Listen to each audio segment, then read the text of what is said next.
Democrats. It is Monday, November 16th, and it's time for my weekly live. Because we do not have an emerging election coming up, I've gone from doing them daily to doing them once a week. So I want to give you guys an update of some of the things that have been going on. Let's see. We've been working on a recap. Be on the lookout. We'll post it on the website. We're going to do a recap of the numbers of what happened on November 3rd, so we can analyze what happened during this election and talk about next steps, so that we have more success during our next election. And there were a lot of lessons to be learned there. There were a lot of there were some good things that happened there that we can learn from, and then some opportunities that we have. So be on the lookout for that. Also, this week, I want you to be on the lookout on our webpage. We're going to be doing a lot of calls to action this week. One of the big ones is we need to reach out to the governor. He's having a little bit of difficulty making a decision, and we need to help him. We need to call the governor, and we need to express how important it is that we have a mask mandate. I'm not real sure why he keeps pretending like all of a sudden, with the offers of personal responsibility, that we're going to change. All of us who have decided to personally wear a mask every time we leave are doing it already. The rest of our state is going to need a mask mandate. It's just that simple. I'm ready to be back out in the world, meeting with my friends, eating in public. You know, I wish I could do Thanksgiving with my family or Christmas with my family, but because of personal responsibility, we are still in a position of, basically being on lockdown. Schools are going back from in-person, back to virtual. Restaurants now have to close at 11 o'clock. What the heck? I don't even know that that's a real thing. In order for us to get our economy, and that's a big deal.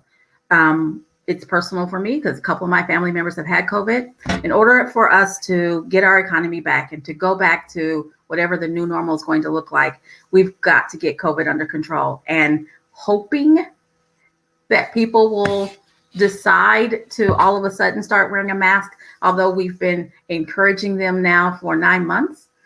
It's not going to work. It's people who aren't wearing their masks now aren't going to all of a sudden decide to wear their masks. It's going to have to be a mandate, and it's going to have to be a statewide mandate, because a mandate in Tulsa where Jinx, and although Jinx has a mandate, I don't want to throw shade on Jinx, but where Jinx and Broken Arrow and Owasso don't have a mask mandate, it's silly. That's the nicest word that I can come up with. It's just plain silly. And so I'm asking now, we're going to be asking all week. We've got to call the governor and help him make a decision. Maybe he's having a hard time because he's not hearing from enough people. So let's help him with that decision. There are a couple of other decisions, crazy decisions that are being made in Oklahoma, but let's focus on this one. So the heading of today's meeting was big announcement. And there have been rumors and there have been questions. And so I just want to go ahead and say right now that I am running for re-election for state party chair. I would like an opportunity to continue to be the chair of the Oklahoma Democratic Party. When I ran 2 years ago, starting 2 years ago, I said that I wanted to rebuild the party from the bottom up, because we were at a place. We were not at a good place in the party.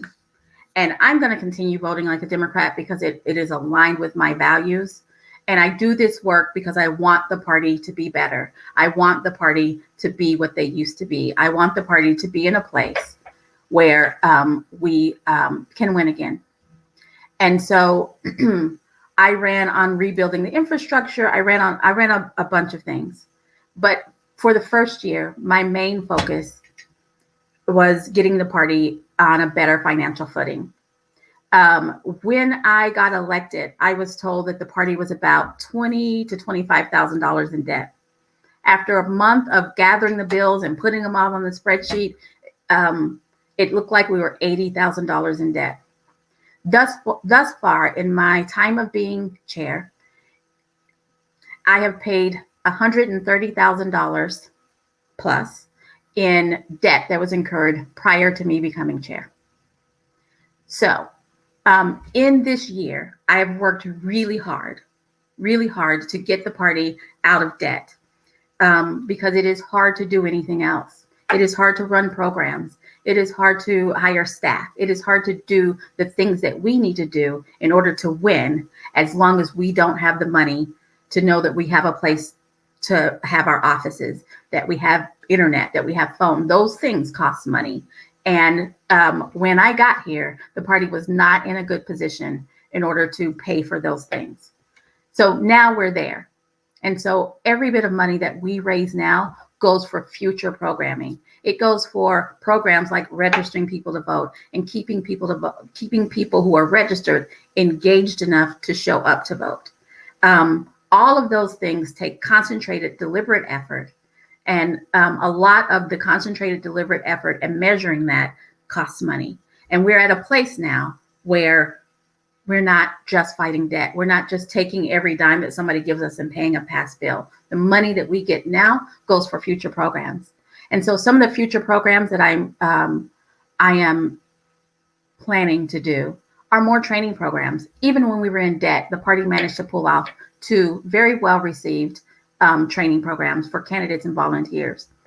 Imagine what we can do now that we are no longer in debt. That's what I want to work on. Our central committee meetings were all day long fiascos where nothing happened. We are moving now towards actually productive central committee meetings. We have standardized programs, reports that everyone is responsible for turning in, and the meetings are actually productive, and we make plans for the future. That's another accomplishment. Prior to me getting here, the last couple of chairs, because of reasons that I won't get into, actually missed staff payroll a couple of times. I've never missed staff payroll. I believe that the party is more informed as to what is going on. I was doing daily lives up until the election. I will continue doing weekly lives, in addition to the executive director, Scott Hamilton, who does a weekly Hamilton report where he talks about issues that Democrats care about with thought leaders from all over the nation. We are compliant in reporting to the FEC and the OEC. All of our ethics filings are up to date, filed correctly, and we are no longer facing fines. There have been a lot of progress in this last year and a half, and a lot more progress to be made through June. And I'd like to ask for your support as I continue to run for the next 2 years to actually start building some of the processes that we need to get more Democrats elected in this state. I would like to believe that we've lost our last House seat, that we are going from here to adding seats to the House, from here to adding seats to the state Senate, from here to regaining some footing on the federal level. That is my goal. And with that, I just, again, like to ask for your support. You will be hearing from me. I will be doing outreach. I will be doing a couple of meetings just to talk about what my plans are via Zoom. So be on the lookout for that as well. Thanks for joining me, and I will see you next Monday at 4:15. Please join Scott Hamilton tonight for the Hamilton Report.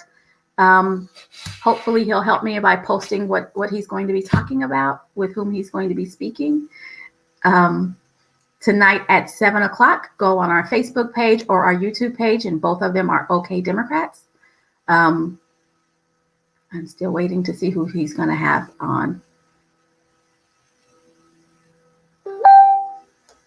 I should have checked that before I logged on. My apologies. Oh, newly elected House Representative Jose Cruz will be joining him today. So please join Scott and Jose tonight at 7 o'clock. You guys have a great day.